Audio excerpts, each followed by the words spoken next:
لە درێژەی کار و چالاکیەکانی ڕۆژی جیهانی تەندروستی دەستەیەکی پسپۆڕی نەخۆشخانەی بەخشین لە فامیلی مۆڵ بەبێ بەرامبەر چەندین پشکنینی گرنگ و جۆرا و جۆر بۆ هاوڵاتیان ئەنجام دەدەن. بە دیاریکراوی من وەک بەشی تاقیگە بێگومان ئەمڕۆ تیمێکی پسپۆڕی نەخۆشخانەکە وەک چۆن هەمیشە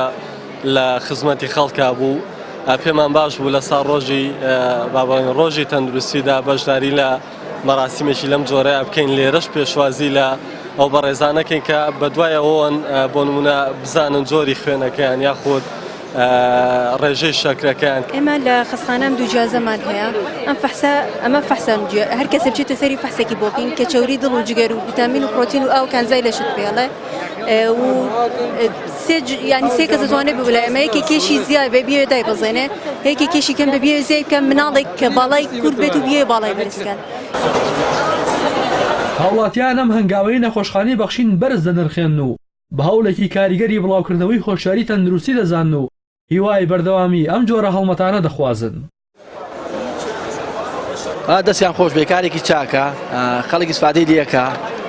ئاچێکی باشی هەیە بەڕاستی جێی دەستخۆشیە ئەمە من زاخۆ هاتینە وەکی بێژن دەستخۆشی لەوان دەستگای تووساتکەن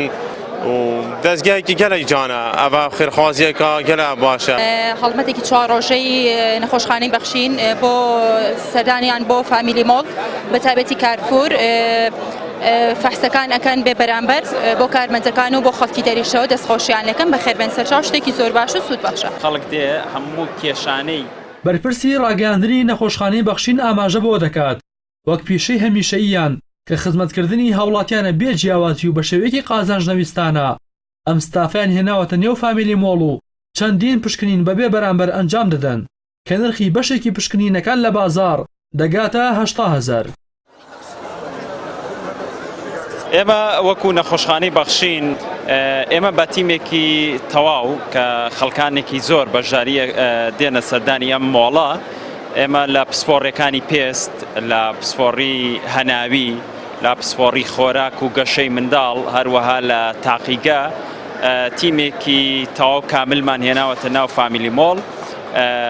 وەکو خۆتان بینیتان قەرەباڵقێکی زۆر هەیە بەهۆی ئەو سیقە زۆرەی کە خەڵکی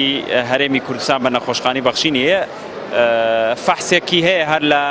کلینیکەی خۆی لە ناو نەخۆشخانەی بەخشین کە لە شوێنەکانی تر بە ئەو فەحسە نزیک بە 800,000 لێرە بەبێ بەرامبەرێکی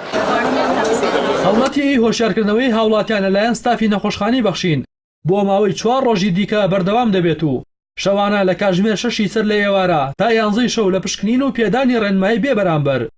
بە هاوڵاتیان بەردەوام دەبن. ڕاستی حەمامین کەناڵی ئاسمانی پەیام سلێمانی.